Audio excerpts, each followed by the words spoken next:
प्रतीक आहे। ही हुंबरी जो काला एकमेकाला दिल्यानंतर जो आनंद निर्माण होणार आहे त्याला काय म्हणतात? हुंबरी म्हणतात। ती हुंबरी आपण घालू असतो तुकोबारायांमध्ये। आता एवढंच नाही, हे काल्याचं स्वरूप सांगितल्यानंतर हा काला करण्याचं स्थान सांगतं बरवे नीट उतरव। त्या काल्याचं स्थान सांगतात ते कुठेही काला आपण चालत नाही, कुठं असावं लागेल? वाळवंटातच असावा लागेल। मग तो कसा होईल? म्हणून या ठिकाणी तुकोबारा काय म्हणतात? उपजोनिया फुलती काला काहो दैवा कवळ आई वैकुंठी गुरुवायचे नाही कवळ काही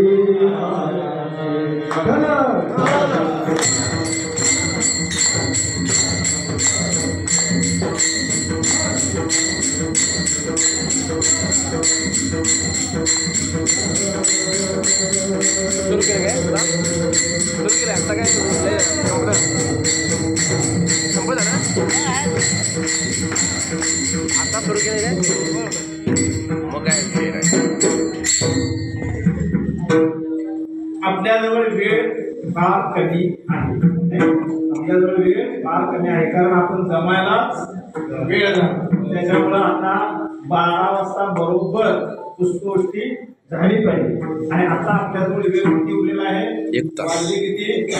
11 नाही म्हणजे अर्धा तास आपल्याजवळ आहे। त्या अर्धा तासामध्ये या अभंगाचा काय थोडक्यात असेल तो अर्थ आपण तुम्ही आम्ही समाधान करायचं। काय म्हणतात पहा, या कार्याच्या कीर्तनामध्ये विशेषतः भगवंत कृष्णाचं चरित्र सांगून त्या भगवंताच्या लीला वर्णन करायच्या असतात। काय हे?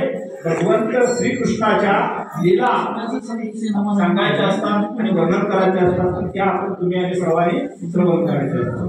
त्याचबरोबर या ठिकाणी काल्याचं महत्व सुद्धा सांगण्याची गरज आहे। त्या अनुषंगाने आपल्याजवळ चरित्र सांगायला फार वेळ नाही, त्यामुळे थोडक्यात याचा अर्थ काय आहे याच्यावरती आपण लक्ष देऊन या ठिकाणी ही सेवा पूर्ण करायची। काय म्हणतात माऊली बा?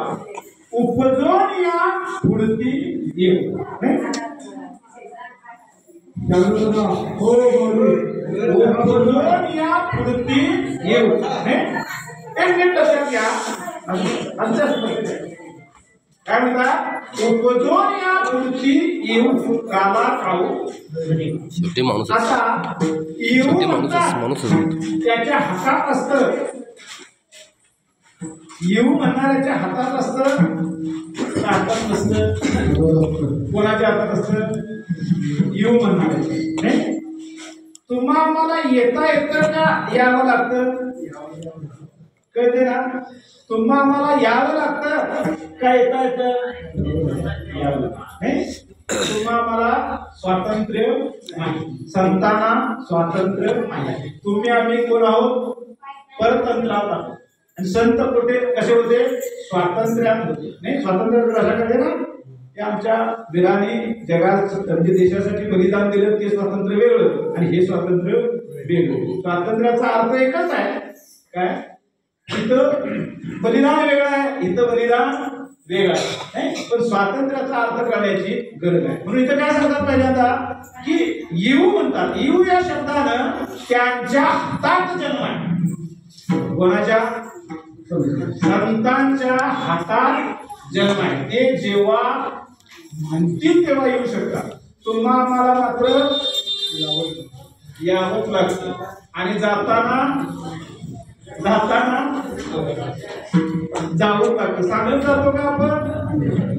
संत मात्र येताना सांगून येतात आणि जाताना सुद्धा सांगून जातात। महत्व कळते का?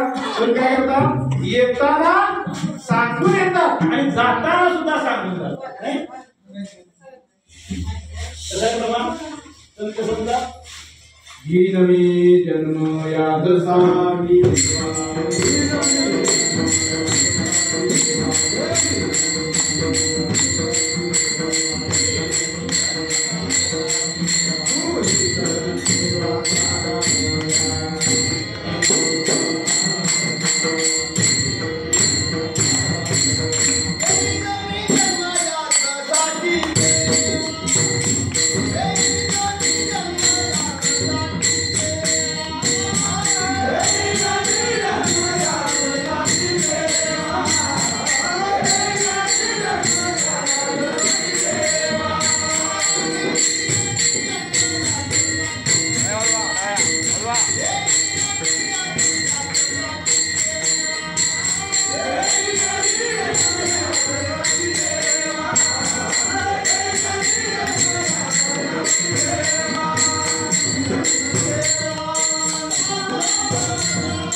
देवा तुझी चरण सेवा साधावे मी जन्म घेईन म्हणतात आणि जाताना काय म्हणतात जाताना काय म्हणतात जाताना सांगून गेले का तसे गेले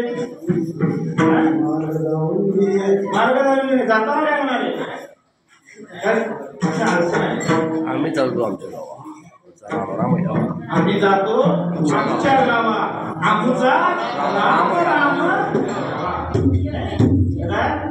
आता आम्ही आमच्या गावाला जातो म्हणून सांगता येते का आमचं गावच आम्हाला माहित नाही आम्ही आलो कुठून जाणार कुठे आणि आहे कुठे याविषयी आमचा काही संबंध नाही प्रश्न कसा आहे सांगा का आला का आला मला सांगा तुम्ही इथं का आला तुम्ही इथं का आला उद्धारासाठी काला खाण्यासाठी आला नाही तसं आम्ही या भूतलावरती म्हणजे या मृत्यूलोकामध्ये का आलो माहित आहे संतांना मात्र ते कशासाठी इथं आले हे माहित होतं जीवाला ते कशासाठी आला आहे हे माहित नाही जाताना का इथं येऊन काय करावं हे संतांना माहित आहे जीवाला काय करावं हे माहित नाही त्यामुळं विसंगती आहे म्हणून जीवाचा जन्म हा परेच्छेनं म्हणजे अनिच्छेनं झालेला आहे संतांचा जन्म हा स्वइच्छेनं झालेला आहे आणि देवाचा जन्म हा परेच्छेनं झालेला आहे भाषा करते का स्वइच्छा परेच्छा आणि अनिच्छा किती प्रकार आहेत स्वइच्छा परेच्छा आणि अनिच्छा तुम्हा आम्हाला यावंच लागतं नाही म्हटलं तर चालतंय का नरे मामा मी जाणार नाही मी येणार नाही काय असं म्हटलं तर चालतंय का यावंच लागते नाही अनिच्छा आहे म्हणजे आम्हाला स्वातंत्र्य नाही जन्माला येण्यामध्ये तुम्हाला आम्हाला स्वातंत्र्य नाही संतांना मात्र स्वातंत्र्य नाही आता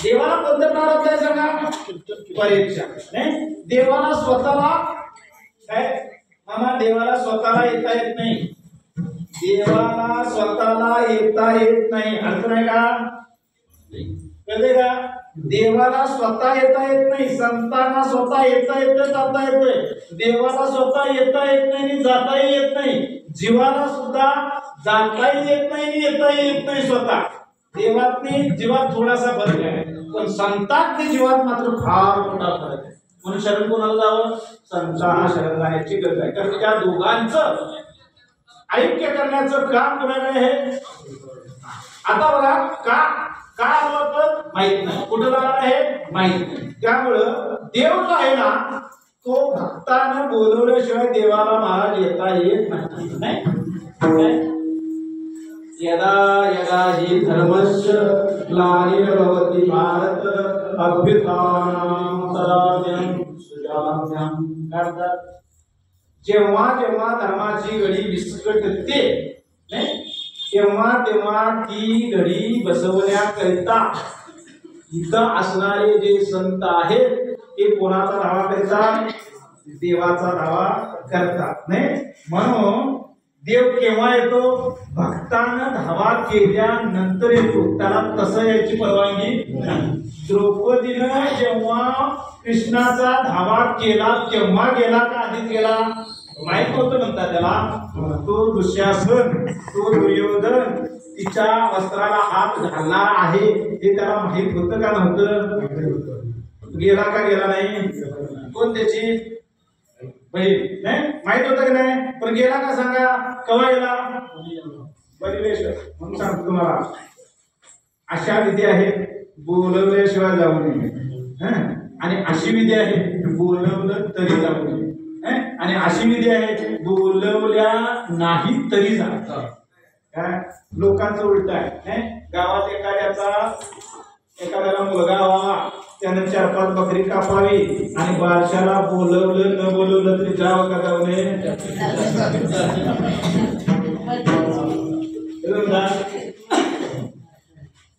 काय म्हणतात सांगू त्यावेळेला बघा मी लक्ष द्या काय म्हणतात सांगा मला सर गडबडीत गडबडीत बनवायचं चुकून असेल तसं म्हणून चालत नाही त्यांचा आमचा जवळचा संबंध आहे जायलाच पाहिजे कुठे बारशाला का? आता सांगतो तुम्हाला, सत्याला बलवायला पाहिजे का बलवायच्या अगोदर यायला पाहिजे? हे काय म्हणते पत्रिकेवर काय म्हणते? आम्ही काय भजन करत नाही, एका शब्दात सांगूच नाही काय? आता इथं न बोलवता जाण्याची गरज आहे. इथं कशी आहे? न बोलवता जाण्याची गरज आहे आणि एका ठिकाणी न बोलवता जाण्याची गरज आहे. कोणाच्याही लग्नाला बोलवल्याशिवाय जाऊ नका, पण मरणाला मात्र कळल्याबरोबर राहू नका. बोलवायची गरज नाही. कुणी कळलं तर जावं, नाही तर लोक काय म्हणतात आम्हाला सांगूच नाही, लग्नात मात्र गडबडीत चुकला असेल. असो सांगण्यात तात्पर्य कळलं ना? देवाला बोलवल्याशिवाय देव येऊ शकत नाही. देवाला प्रारब्ध कुठं आहे?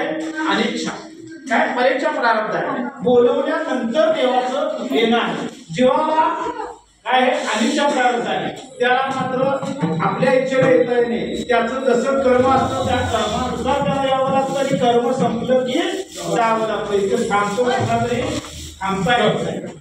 तसं देवाला सुद्धा त्याचं कार्य संपलं तर थांबता येत नाही, त्याला सुद्धा जावं लागतं. संतांचं मात्र तसं नाही. संत केव्हाही येतात आणि केव्हाही जातात. समजा थांबायचं म्हटले उदाहरण आहे नाही, उदाहरण आहे नाही, मेलेल्या जागेवर नाही जरा थांबा मला एवढं काम करू पुन्हा येते लक्षात आम्हाला मात्र नाही. पण तुम्हाला थोडक्यात एक गोष्ट सांगतो, म्हणजे येणं जाणं परीक्षा आणि स्वेच्छा कळेल तुम्हाला. रेल्वे माहिती आहे की नाही? रेल्वे बसला की नाही? 3 प्रकारची तिकीट असतात रेल्वे, नाही सगळं तिकीट काढलं, एकदा तिकीट काढलं की जिथलं काढले तिथंच उतरावं लागतं की नाही? तिकीट काढलं काय, रेल्वेचं तिकीट काढलं कुठलं? बेळगाव ते पंढरपूर, नाही पंढरपूरच्या पुढे जाता येते का? परळी वैद्यनाथ गाडी आहे, नाही तिकीट काढलं पंढरपूरचं, पुढे जाता येते का? मनात आलं तरी जाता येत नाही, तिथं उतरावं लागतं की नाही? तिकीट काढलं आणि त्या गाडीत बसलं की तिकीट जे स्टेशन आहे ते आलं की उतरावं लागतं. कुणाचं काम आहे? तुमचं. नाही आम्ही जेवढं प्रारब्ध घेऊन आलो ते संपलं की जावं नाही. आणि मध्ये उतरायचं स्वातंत्र्य आहे बरं का, पण उतरू नये. मध्ये उतरायचं स्वातंत्र्य आहे पण उतरू नये का? महापात्र कळलं ना? मध्ये उतरायचं स्वातंत्र्य म्हणजे स्वतःला घात करून घेता येतो, पण आत्महत्येसारखं दुसरं पाप नाही. काय आत्महत्येसारखं दुसरं पाप नाही. माणसाला जर संसाराचा कंटाळा आला, नैराश्य आला आणि अशा करू वाटली तर या संतांच्या संगतीत या, तुमचं कल्याण झाल्याशिवाय. लोक संतांच्या संगतीत येत नाहीत आत्महत्या करतात. असो सांगण्याचा प्रकार ना. आता बघा, मंत्री तिकीट काढतो का? गाडीत बसू शकतो का? त्याला उद्घाटनाला बोलवावं लागतं, बोलवल्याशिवाय येऊन चालत नाही. आता अण्णांना उत्सव आहे म्हणून बोलवावं लागलं का? आमच्यासारखे आले आहे ना? आमच्यासारखे आले का? आम्हाला कुणी बोलवलं नाही तरी आम्ही आलो. अण्णांना म्हणजे आज उत्सव आहे तुम्ही या म्हणून सांगावं लागलं, मग आले नाही. आणि आता तुमचा फुल देऊन आम्ही निरोप घेतोय, तुम्ही जावा म्हटल्यावर गेले आम्ही इथं. देवाला बोलावं लागतं तर तो येतो. पाण्याच्या कीर्तनाला कुणीही पाया पडू जावं लागतं नाही. संत मात्र संतांकडे मात्र पास आहे. काय आहे? पास आहे. तिने पासच काढून आले. काय कुठल्याही स्टेशनवर चढायचं, कुठल्याही स्टेशनवर उतरायचं, पुन्हा कुठल्याही स्टेशनवर चढायचं, टीसी विचारू शकत नाही. टीसी म्हणजे कोण सांगा? तो टीसी म्हणजे कोण? तो विचारूच शकत नाही. त्यांना कुठेही चढा, कुठेही उतरा. कळलं ना? म्हणजे जन्मामध्ये त्यांचं काय आहे? स्वातंत्र्य आहे. म्हणून तुकोबा या बघत काय म्हणतात? उपजून या पुढती. काय मला जन्म मी स्वतः घेईन म्हणतात, नाही काय? स्वतः मी जन्म घेईन, मी उपजेल. उपजेल याचा अर्थ आहे उपजून या पुढती येऊ. कशासाठी येऊ? काला खाण्यासाठी येऊ. काल्याचा अर्थ असा आहे, तुम्हाला एक अर्थ माहित आहे किंवा ऐकला आहे नाही? भगवंत श्रीकृष्णाने आपले सर्व गोपाळ होते त्या सर्व गोपाळांना एकत्र केलं. कुठे गेलं? यमुनेच्या काठावरती त्या सगळ्या गोपाळांना एकत्र केलं आणि त्यांना एकत्र करून त्या ठिकाणी त्यांनी जी जी शिदोरी आणली होती प्रत्येकानं, कुणी नाचण्याची भाकरी, कुणी ज्वारीची भाकरी, कुणी खोबऱ्याची चटणी, नाही आता सारखं पिझ्झा, बर्गर, गोबी मंचुरी, नाही हे सगळं त्याने आणलं नाही. आणि ते आणलेलं त्या सगळ्यांचं म्हणाले, कृष्ण काय म्हणाले, भगवान काय म्हणाले, मामा असं खायचं नाही म्हणाले, एकट्या एकट्यानं खाण्यात आनंद नाही. तुम्हाला सांगतो मला हा पदार्थ किती चविष्ट लागतो, हा पदार्थ किती गोड लागतो, या पदार्थाच्या सेवनानं किती आनंद होतो तो तुम्हाला कळेल. मी सांगतो कसं करा. कसं करा? तुमचं सगळं आणलेलं माझ्याकडे द्या म्हणाले. काय करा मामा, लक्ष द्या. तुमचं सगळं आणलेलं कुणाकडे द्या? माझ्याकडे द्या. आपण आणलेलं त्याच्याकडे दिलं की गोड होतंय का आंबट होतंय? कसं होतंय? मग आपलं आम्ही त्याच्याकडे देतोय का आमच्याकडे ठेवतोय? काय गोड लागेल माहितीये काय? आपण जे जे मिळवतो, आपण जे जे कमावतो ते कोणाला द्यावं? भगवान घेईल काय आपल्याला? ठेवून घेईल काय आम्हाला देईल? विश्वास नाही. घेतलं तर काय करणार?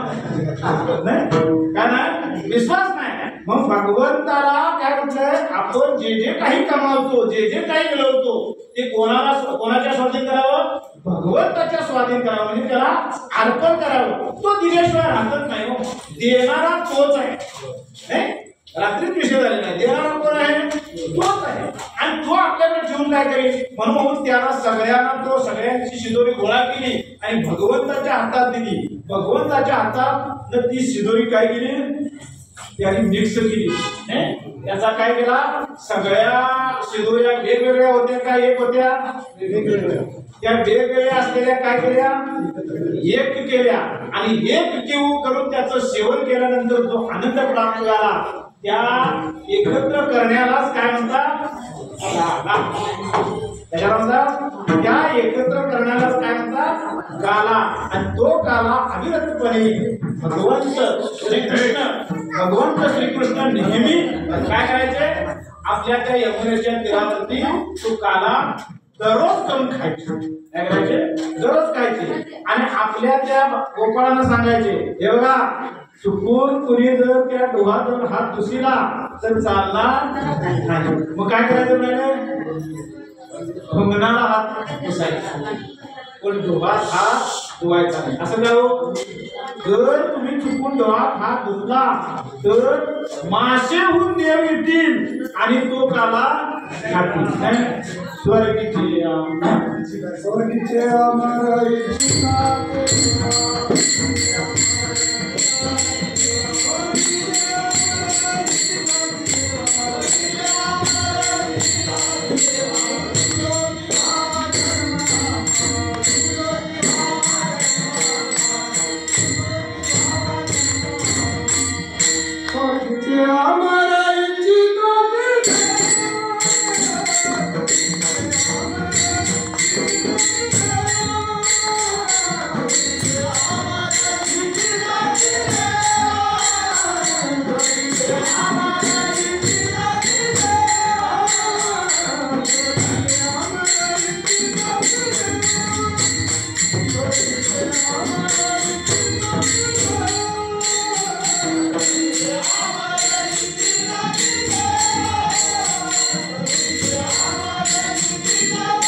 मला कीर्तन करताना भीती वाटते म्हणून तुला आणलेलं नाही. संगीतातलं मला काय येत नाही म्हणून तुला आणलेलं आहे. हे जर तू करत नसतील तर तुझा उपयोग काय? मला इथे भीती वाटते म्हणून तुला तुला संगीतातलं येतंय म्हणून आणलेलं आहे. प्रत्येकाचं काम भिन्न भिन्न आहे. ते प्रत्येकाचं काम जर प्रत्येकानं झोप बजावलं तर ते कसं होईल? कसं होईल?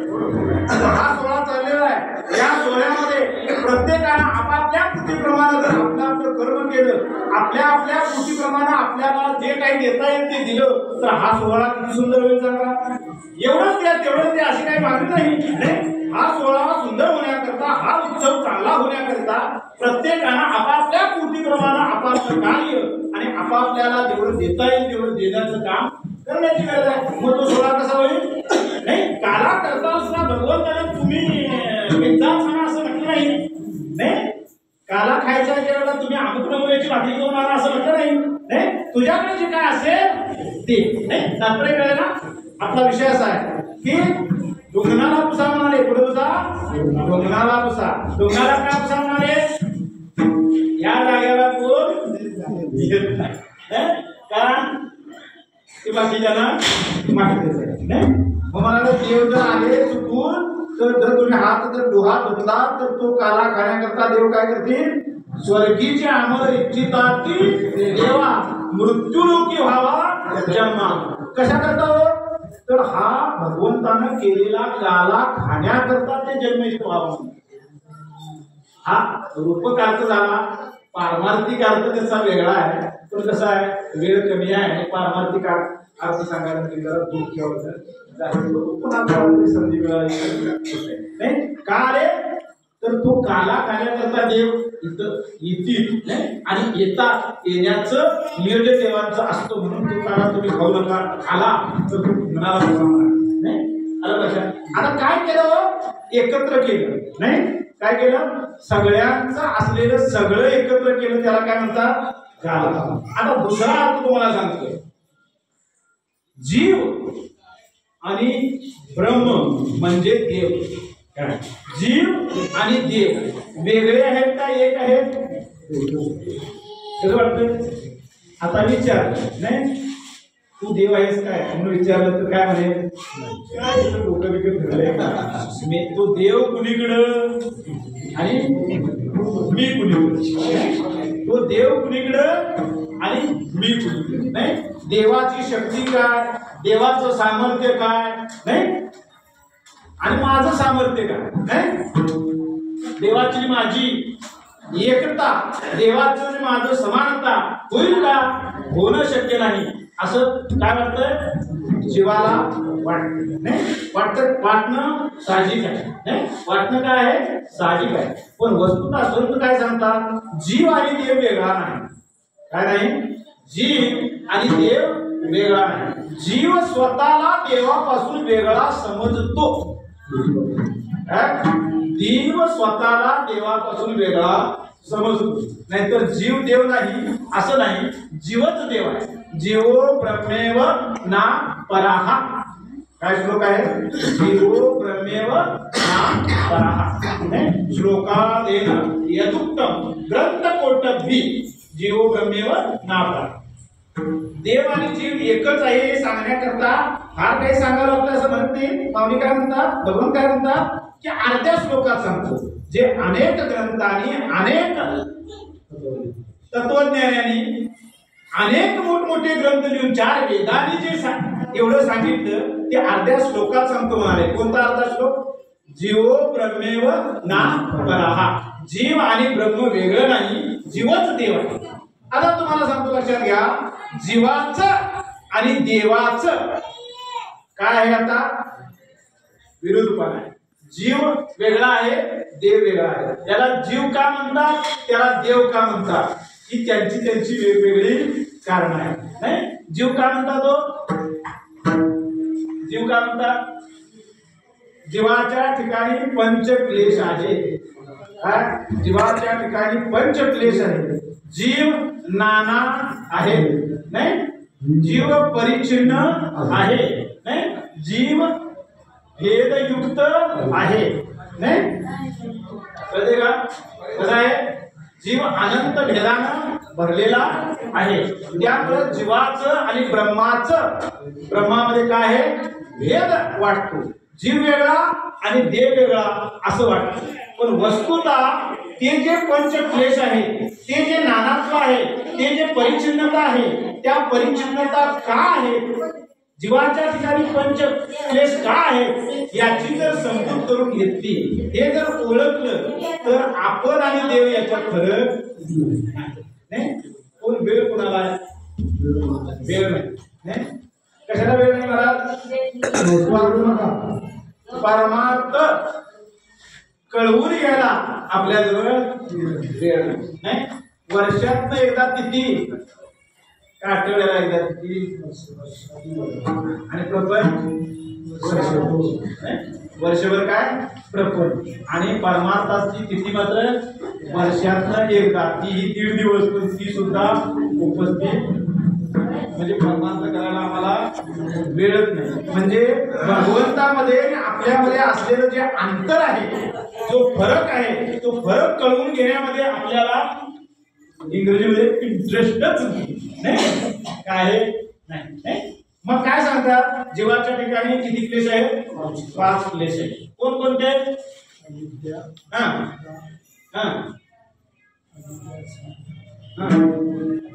राग, द्वेष आणि अभिनिवेश. ठीक आहे,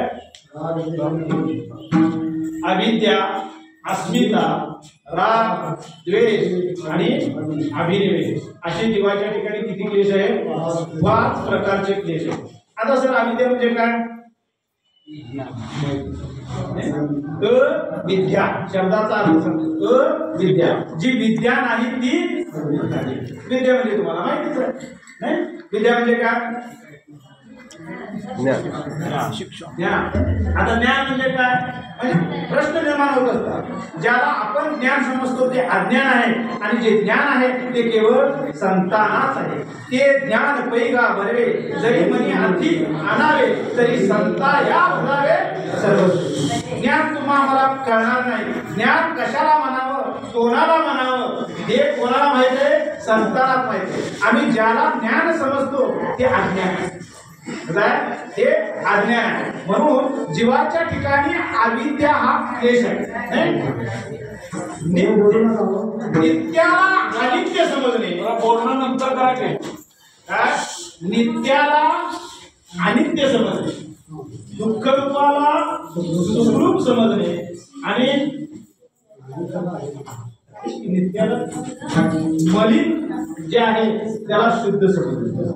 अविद्या कशाला म्हणतात, आहे कसं शुद्ध, पण त्याला समजणे कसं मलिन. आहे कसं मलिन, त्याला समजणे कसं. देह मलिन आहे का शुद्ध आहे, तुम्हा मला प्राप्त असलेला देह मलिन आहे का शुद्ध आहे, शुद्ध आहे. कसं आहे, आता वास्तविकता देह मलिन असणं शक्य नाही. देह कसा आहे, शुद्ध आहे. पण तो देह केव्हा शुद्ध आहे, पवित्र तो देह वाणी पुण्य.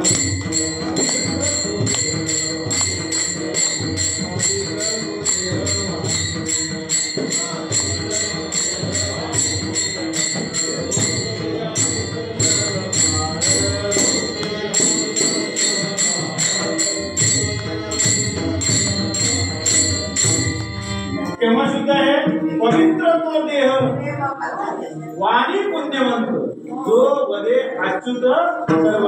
त्या भगवंताचं नामस्मरण ज्या देहात अविरतपणे चालतं, तो देह कसा आहे, पवित्र आहे. वास्तविक देह पवित्रच आहे, परंतु अविद्येच्या संगतीला लागल्यामुळे तो कसा झाला, मलिन झाला. नाही तर तो कसा आहे, शुद्धच आहे. या देहामध्ये सुखच आहे, या देहामध्ये आनंदच आहे, परंतु हा देह अविद्येच्या संगतीला लागल्यामुळे काय झाला, दुःख रूप झाला. भाषा कळते का, कोणाच्या संगतीला लागल्यामुळं, कोणाच्या अविद्येच्या. कसा होता, एकटा होता तेव्हा कसा होता, खुशाल चंदू होता. कळते का, एकटा होता तेव्हा सर कसा होता, खुशाल होता. खुशाल होता याचा अर्थ कोणतीच कसलीच तक्रार नव्हती, आनंदच आनंद होता. नाही पण संगतीत कोणाची संगत केली? अविद्येची. नाही संगत कोणाची केली? अविद्येची. काय सुरू झालं? कोणाच्या संगतीत गेलं का? होता कसा? सुख स्वरूप होता. परंतु ज्या वेळेला त्यानं अविद्येची संगत केली त्यावेळेला त्याला काय पडलं? दुःख लागलं. नाही कळतं नाही? मग एकटा असणं बरं का दोघं असणं बरं? एकट्यामध्ये दुःख नाही, काय आहे? सुख आहे. आणि दोघांमध्ये काय आहे? दुःख आहे. याचा व्यावहारिक अर्थ वेगळा आहे आणि पारमार्थिक अर्थ वेगळा आहे. म्हणजे कुणी लग्न करूच नाही असा त्याचा अर्थ नाही. लग्न करणं गरजेचं आहे. परमार्थात सुद्धा लग्न व्हावं लागतं. तुमचं आमचं अजून विठोबरोबर लग्न झालं नाही म्हणून आम्हाला सुखाचा अनुभव आलेला नाही. लग्न झालंय का? नुसतं मंगळसूत्र नुसतं मंगळसूत्र घ्यावं का लग्न करावं? नुसतंच मंगळसूत्र घ्यावं का लग्न करावं? लग्न करावं, मंगळसूत्र घालावं नाही आणि आपल्या घरात राहावं. चालेल? लग्न करावं, मंगळसूत्र गळ्यात घालावं आणि त्या मुलीनं आपल्या माहेरात राहावं. चालेल का नाही? चालेल नाही? सासला लाव. चालेल नाही? चालेल का? चालेल नाही? मग आता आमची गत कशी आहे? आम्ही लग्न केलंय, मंगळसूत्र घेतलंय आणि पांढरं कुठं आहे? पंढरपूर. आणि आम्ही कुठे आहे? केव्हा संसार होणार आमचा? अवघाची संसार.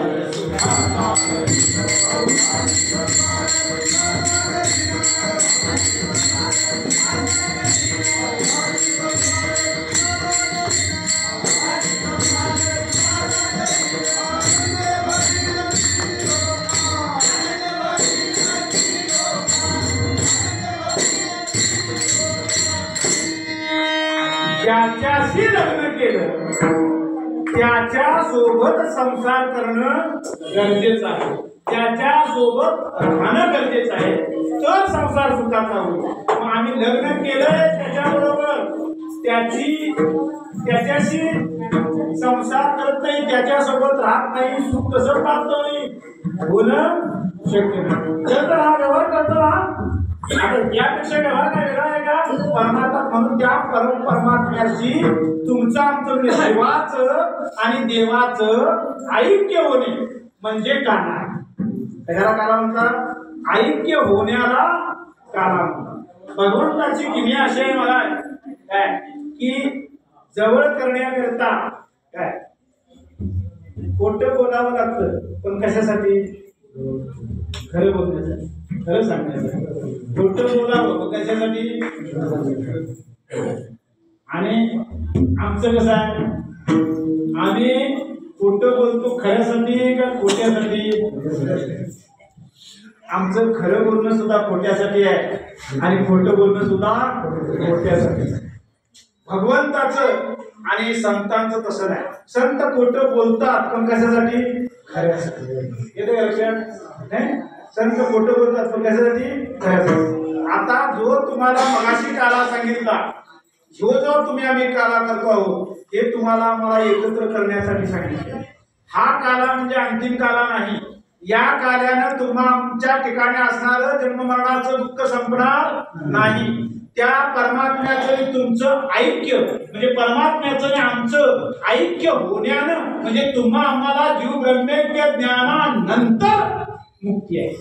त्यानंतर दुःखाचं निवारण आहे.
काय सांगतात? आपुला तो एक देव करून घ्यावा तेने विन जीवा दुःख नको. जीवाला जर सुखाची प्राप्ती व्हावी, दुःख निवृत्ती व्हावी म्हटली तर काय करावं लागेल? तो देव आहे. देव आपुला तो कसा तू केव्हा प्राप्त होतोय? आपुला आपुला म्हणजे शब्दात काय सांगतात बा? अर्थ कसा आहे? आपला देव आपला आहे का वेगळा आहे? देव दुसऱ्याचा नाही. देव कोणाचा आहे? आपलाच असलेला देव आपण करून घ्यायचा. कसं करायचं? आपुलाच देव आपणच करून घ्यायचा. आपुला तो एक देव करून घ्या. आपुला शब्दाचा अर्थ कळताय का? आपला असावा दुसऱ्याचा कोण? आणि व्यवहारात आपला असावा दुसऱ्याचा. व्यवहारात आपला असावा दुसऱ्याचा. आपला काय होईल? सुख होईल. मग परमार्थात सुद्धा आपलाच असावा. मग काय होईल? सुख होईल. आपुला तो एक देव करून घ्या तेने विन जेव्हा सुख तेव्हा एक दुःखाची जनक. आणि जर तुम्ही इतराचा स्वीकार करा, भगवंताला सोडून इतर कशाचा जर तुम्ही स्वीकार करा तर त्यापासून काय होईल? दुःख होईल. हे माईक दुःखाची जनत्री. काय सांगितलंय? दुःखाची जनत्री सांगितली. नाही आधी आधी दुसऱ्याचा म्हणजे जेवढ्या माईक पदार्थाचा तुम्ही स्वीकार कराल त्या माईक पदार्थाच्या स्वीकारानं तुमच्या आमच्या ठिकाणी काय निर्माण होईल? दुःखच निर्माण होईल. दुःखाचं स्टेशन आहे म्हणतात. काय? दुःख निर्मितीचं स्टेशन आहे. चरित्र म्हणजे काय? चरित्र याचा अर्थ दुःखाचं काय आहे? ते स्टेशन आहे. म्हणून आपल्याला त्या परमात्म्याशी ऐक्य होण्याची गरज आहे. नाही त्यालाच काय म्हणावं? गाला जीव ब्रह्मैक्य गाला. आता हा जो सर अभ्यास आहे, ही जी अभ्यासाची परंपरा आहे की अशी कीर्तनाच्या किंवा 1-2 तासात हा विषय समजण्यासारखा. ते ज्ञान जीव कसा वेगळा आहे, जीवाच्या ठिकाणी जे पंचक्लेश आहे, जीव नाना आहे, जीव परिचिन्न आहे, जीवाच्या ठिकाणी भेद आहे, असा जो विषय सांगितला हा विषय इतक्यात इतर समजू शकता. त्याच्याकरता खास बैठक मांडावी लागते. मांड्या घालून बसावं लागतं.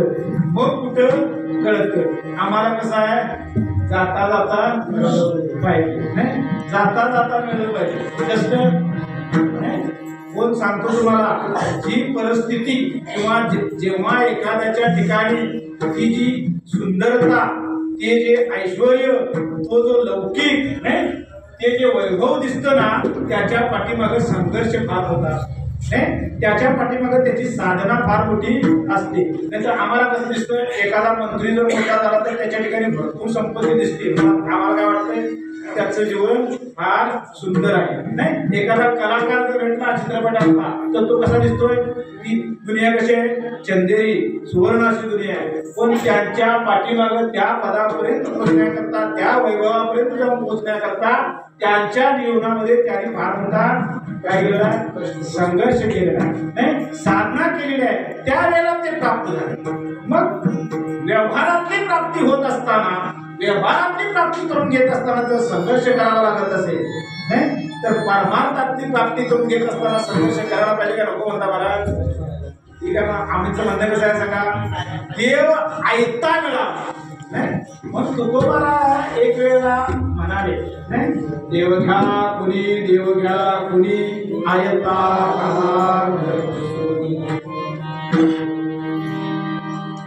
असे फेरीवर येतात नाही. काय म्हणते काय म्हणते कोण काय म्हणते कोण काय म्हणते? त्याचा उद्देश काय असतो? जे म्हणतात त्याचं नाव ते स्पष्ट कळून देत नाही. का सांगा बघू? काम करणारी ती गृहिणी घरात असते. जर समजा त्यानं जी वस्तू आणले त्या वस्तूबद्दल स्पष्ट उच्चार जर केला तर तिच्याकडे ती उपलब्ध असल्यामुळे घरात बाहेर येणारच नाही. म्हणून उच्चार वेगळा करतात. एकदा घरात बाहेर ती आली तर असलं तरी घेतल्याशिवाय म्हणून ती तसा उच्चार करतात. तसं या ठिकाणी तुकोबारायांनी काय केलं माहितीये का? सगळे देव बुद्धीत भरले. काय सगळे देव बुद्धीत भरले आणि डोकीवर घेतले आणि घरोघरी हिंडायला लागले. देव घ्या कुणी देव घ्या कुणी आयता आला घरी. कुसोली म्हणजे विचार. अरे बाबांनो, काय करत बसलात तुम्ही? तुमच्या घरापर्यंत तुमच्या दारापर्यंत देव घ्या म्हणून आलो. काय म्हणतात? आणि तो देव तुम्ही घ्या. पण आमचं दुर्दैव असं, आमचं नशीब फुटका असं, दारात संत आमच्या आले पण आम्हाला विचारलं तरी सुद्धा आम्हाला देव घेता आला नाही. काय घेता आला? देव आम्हाला घेता आला नाही. मग वैतागले नाही, वैतागले आणि मग शिव्या दिल्या. आधी सांगून बघितलं घ्या घ्या, गोड बोलले, मवा बोलले, तुमच्यासारखे कोण नाही म्हणाले, सगळं काय आज नाही ऐकतील लडकीचे, पुढे रडतील. शेवटी कंटाळून तुगोरा घेणारे. आज जर माझं सांगत तुम्ही नाही ऐकला तर पुढे रडल्याशिवाय शिवाय देऊन सांगितलं. कोण आम्हाला जे कळलं म्हणता आम्ही जातोय, आम्ही करतोय नाही, काय करतोय? आम्ही भजन करतो, आम्ही वारीला जातो, पण जाण्यापाठीमध्ये उद्देश खूप वेगळा आहे. भजन करण्यामध्ये सुद्धा उद्देश हेतू वेगळा आहे. कार्य कोणतंही असावं पण हेतू त्याचा योग्य असावा. कार्य कोणतं आहे याच्यावरती अवलंबून नाही, हेतूवरती अवलंबून. आता या संख्यामध्ये आल्यानंतर पत्रावळी उच्चारण हे कार्य कसं आहे? हे कार्य कसं आहे? कमी दर्जाचं समजलं. पण हेतू जर त्याचा पारमार्थिक असेल तर कार्य पत्रावळीचं असेल. आणि इथं कीर्तन सांगतो आहे, कार्य कसं आहे? कीर्तन सांगतोय. आणि हेतू जर पाकिटाचा असेल तर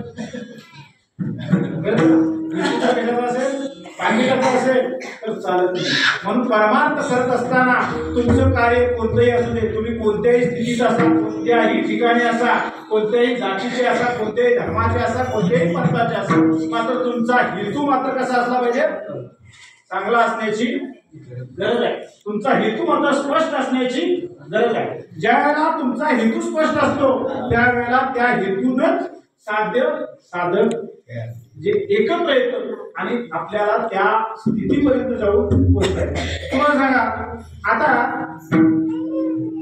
आपल्या सीमेवरती सैनिक आहेत का नाही? सैनिक नाही, ते दुसऱ्या देशाच्या सैनिकांना आपल्या हाती मारतात का ठेवतात? काय करतात?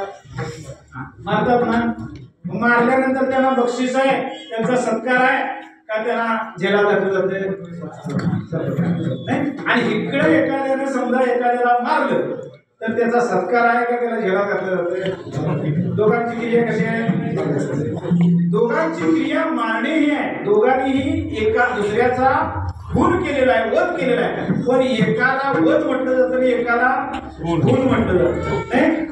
मग आता का सांगा, त्यानं त्याला का मारलं? त्याच्या मारण्यामध्ये उद्देश देशाच्या संरक्षणाचा आहे, म्हणजे त्याच्या स्वार्थाचं त्याच्यात काही नाही. आणि ह्यानं मात्र ह्याला का मारलं तर त्याच्यापासून ह्याला काहीतरी मिळवायचं आहे, उद्देशापर्यंत नाही. म्हणून एकाचा सत्कार आणि एकाला शिक्षा. म्हणून जीव हा शिक्षेला पात्र ठरलेला आहे. जीव हा शिक्षेला पात्र ठरलेला. जीव हा कैदी आहे. जीव हा कसा आहे? कैदी आहे. आणि देव मात्र स्वतंत्र आहे, संत मात्र स्वतंत्र आहे. म्हणून त्या स्वतंत्रतेला पात्र होण्याची कुवत कुणात आहे? आपल्यात आहे. मात्र आपणाला आपला कैदीपणा, आपला गुन्हा सोडावा लागेल. गुन्हेगाराला शिक्षा केव्हा होत नाही सर? गुन्हा करायचा बंद झाल्यावर, काय व्हायच्या अगोदर. केव्हा गुन्हा करायचा बंद का गुन्हा करत राहिला तर पुन्हा पुन्हा गुन्हा पुन्हा पुन्हा त्याला शिक्षा नाही. तशी गत आमची आहे. तुम्ही आम्ही पुन्हा पुन्हा चूक करतो आहोत आणि पुन्हा पुन्हा जन्माला पुनर्पी जननम पुनर्पी मरणम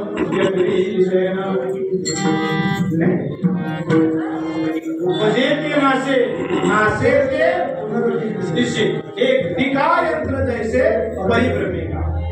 जन्माला येतो, मरतो, पुन्हा जन्माला येतो. का जन्माला येतो माहित नाही.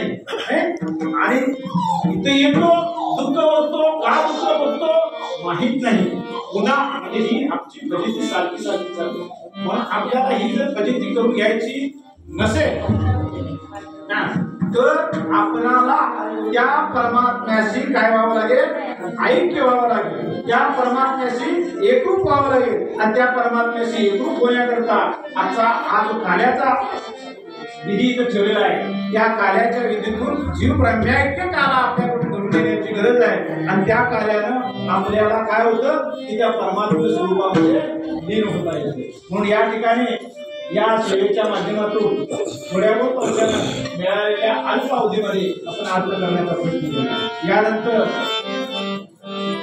काल्याचा पुष्पवृत्तीचा कार्यक्रम काल्याचा कार्यक्रम सगळ्यांनी आपल्या ठिकाणी बसून घ्यायचा आहे त्याकरिता आता प्रथमता शेवटचं चरण होईल त्यानंतर काल्याचा अभंग होईल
उपजून या पुढची येऊन झाला काहू दैवात वैकुंठी तो ऐसे नाही काही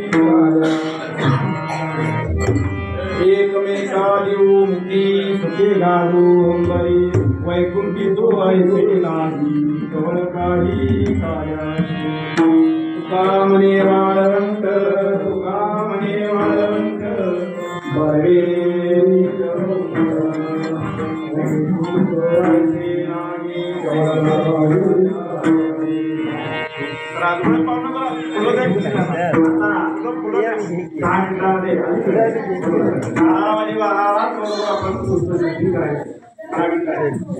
या अभंगाच्या माध्यमातून तुम्हाला संत श्रेष्ठ तुकोबारायांनी काय की जन्म कशासाठी घ्यायचा, जन्माला आल्यानंतर आपलं कर्तव्य काय आहे आणि त्या कर्तव्याच्या माध्यमातून आपल्याला काय साध्य करून घ्यायचं आहे याविषयी उपदेश केला आणि त्या उपदेशाच्या मार्गातून त्या उपदेशाच्या नुसार तुम्ही आम्ही आता जन्माला प्राप्त झालो आहोत का यायचे आहोत झालो आता प्राप्त झालोय म्हटल्यानंतर आपल्याला ते कर्तव्य करणं गरजेचं आहे। म्हणून संतांनी जे आम्हाला कर्तव्य सांगितलं की बाबा आता मनुष्य देहाला तुम्ही आलात तर मनुष्य देहामध्ये येण्याचं कर्तव्य म्हणजे काय आहे की परमार्थ साध्य करणे, परमात्मा स्वरूपाला जाऊन मिसळणे, परमात्मा स्वरूपाशी ऐक्य पावणे, परमात्मा स्वरूपाचं ऐक्य ज्ञान प्राप्त करून घेणे। म्हणून तुमची आमची इथे कर्तव्यता काय आहे तर मनुष्य देहाला आपण आलो आहोत तर आपणाला आता दुसरे सगळे उद्योग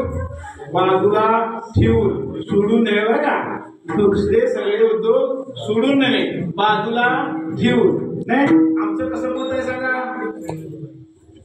सोडलं तर सगळंच नाही तर आता सोडलं तर सुटत नाही, सोडायचं धाडस होत नाही। पण संत काय सांगतात, अरे बाबा संसार सोडू नका पण काय करा सांडा। अशा कळते का, सोडणे वेगळं आणि सांडणे वेगळं कळते ना। सांडा म्हणून सांगतात नाही काय, सोडा म्हणतात सोडलेलं घेता येतं नाही, कसं सोडलेलं काय करता येतं, बायको करून घेतली आणि पटत नाही म्हणून सोडून दिली तर दुसरी करून घेता येते की नाही, कळलं ना, घेता येते। आता सोडण्याचा अर्थ आहे म्हणून सोडू नका म्हणतात, काय करा म्हणतात सांडा। सांडा म्हणजे सांगू तुम्हाला, आता एक दुधाचा तांब्या भरलाय नाही, कसला दुधाचा तांब्या भरलाय, दूध पिण्याची इच्छा आहे आणि सांगितलं मुलाला अरे दूध घेऊन ये, मुलगा येता येता हुमऱ्याला ठेचलं आणि दूध सांडलं, परत पिता येईल, सांडलेलं बरं का दुसरं पिता येईल काढून पण सांडलेलं पिता येईल का।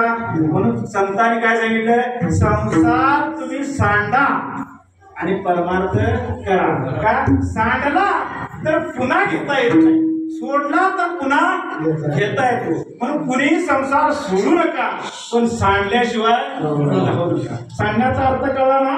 सांडण्याचा अर्थ असा आहे त्यातच राहायचं आहे पण त्याच्यापासून वेगळं व्हायचं, वेगळं होण्यात फार मोठी मजा आहे बरं का नाही, वेगळं होण्यात फार मोठी मजा आहे। म्हणून आता कोणीही एकत्र राहत जो तो झालं दुसऱ्या दिवशी पण ते वेगळं निघणं वेगळं आणि हे वेगळं निघणं वेगळं। इथं आपला अविद्येशी संबंध आलेला आहे, अविद्येशी तुमचं आमचं मायेशी अविद्येशी तुमचं आमचं लग्न झालेलं आहे। त्या मायेपासून त्या अविद्येपासून आम्हाला वेगळं निघायचं आहे। जेव्हा आपण त्या मायेपासून त्या अविद्येपासून वेगळं निघू तेव्हा मग जो आनंद आहे जे सुख आहे त्या सुखाची गणना कुठेही नाही। त्या सुखाची गणना ज्या वेळेला भगवंताने केली ती कशी केली, गोकुळीच्या सुखा अंत पार नाही एका आनंदल्या नरनारी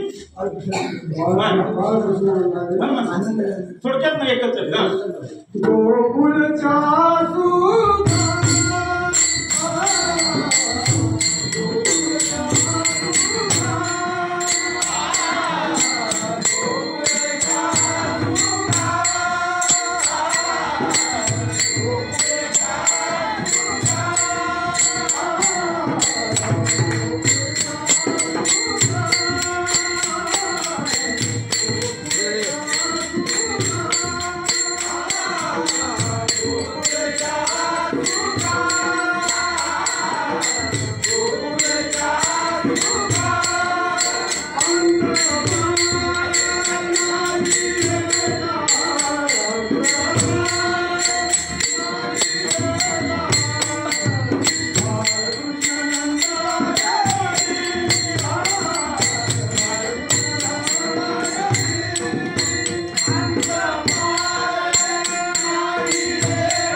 बाहेर जे लोक थांबलेले आहेत त्या सर्वांनी मंदिरामध्ये यायचं आहे. प्रदेश, राज्य आणि निवासगृह, बांधवगड असे नाभिक समाजामध्ये जन्माला आलेले संते नाभिक समाजामध्ये जन्माला आलेले संत श्रेष्ठ संत शिरोमणी ज्यांचा अधिकार एवढा होता की माऊली, नामदेवराय अशा थोर संतांनी त्यांचं वर्णन केलेलं आहे. म्हणजे त्यांचा अधिकार जेवढा होता असेल त्या अधिकाराची व्यक्ती आमच्या सारख्या जो समाज दुर्लभ किंवा कनिष्ठ समाजाला जाणारा समाज आहे अशा समाजाच्या ठिकाणी त्या समाजामध्ये अशा थोर विभूतीनं जन्म घेतला आणि जन्म घेऊन त्या संतांनी म्हणजे संत श्रेष्ठ सेना महाराजांनी असं काही कार्य केलं की सर्व जीवांना प्रकाशमय करण्याचं कार्य त्या संत सेना महाराजांनी केलं. आणि त्या संत सेना महाराजांच्या स्मृतींना उजाळा द्यावा, त्यांच्या स्मृतींना अभिवादन करावं, त्यांच्या स्मृती तुमच्या आमच्या चित्तात निरंतर राहाव्या याकरता दरवर्षीप्रमाणे आपण या ठिकाणी त्यांच्या पुण्यतिथीचा उत्सव साजरा करतो. आज त्यांची पुण्यतिथी आहे. त्या पुण्यतिथी आज आपण त्यांना पुष्पवृष्टी करून त्यांच्या स्मृतींना उजाळा देणार आहोत. तरी सर्वांच्या ठिकाणी सर्वांनी अशी मनोकामना धरा की संत सेना महाराजांची कृपा आपल्यावरती व्हावी, आपलं अंतःकरण सुद्धा संतासारखं निर्मळ व्हावं आणि आपण या भवसागरातून तरुण जावं अशी त्या संत सेना महाराजांच्या चरणी विनंती करून नमस्कार करून त्यांच्या ठिकाणी आपण नतमस्तक व्हावं आणि त्यांच्यावरती पुष्पवृष्टी करावी. बोला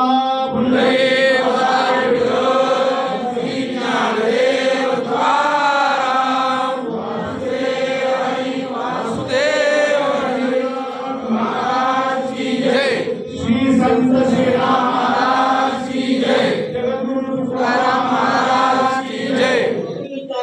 महाराज की जय.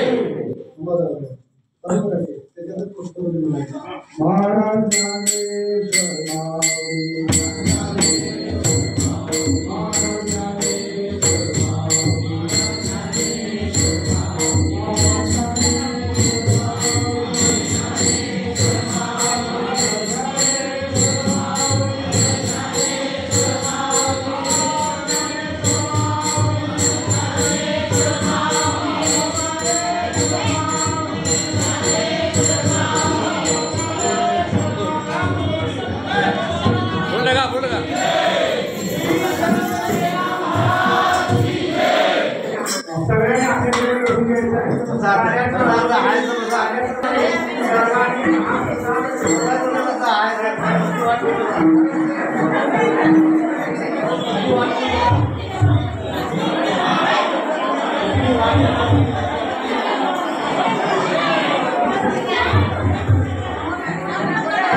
Pandari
कोण म्हणणार आहे का तू? संजय सगळ्यांना काय तू लागतं वेळ झाला ते चालतं काय जेवायला पाहिजे होता जेवायला पाहिजे का लागतं वेळ झाला ते चालतं कोणाला म्हणायचं असेल तर म्हणा तेच चलन तुला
और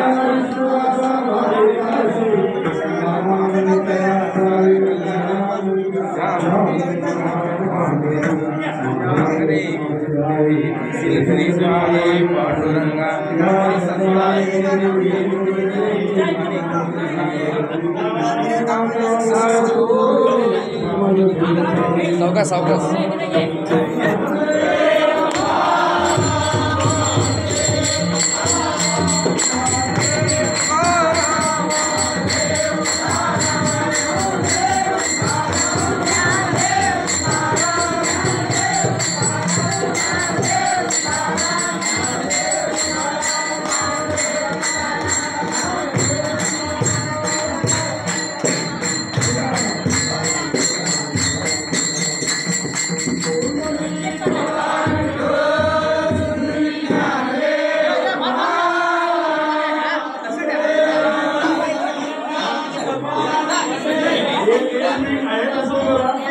आपण महाराजांचं दर्शन घ्यायचं एक 2 मिनिटं आपल्या सर्व गावकरी बंधू भगिनी वारकरी संप्रदायातील पंचकृषीतील सर्व वारकरी बंधू भगिनी यांच्या सहकार्याने हा ज्ञानयज्ञ आचार्यपणे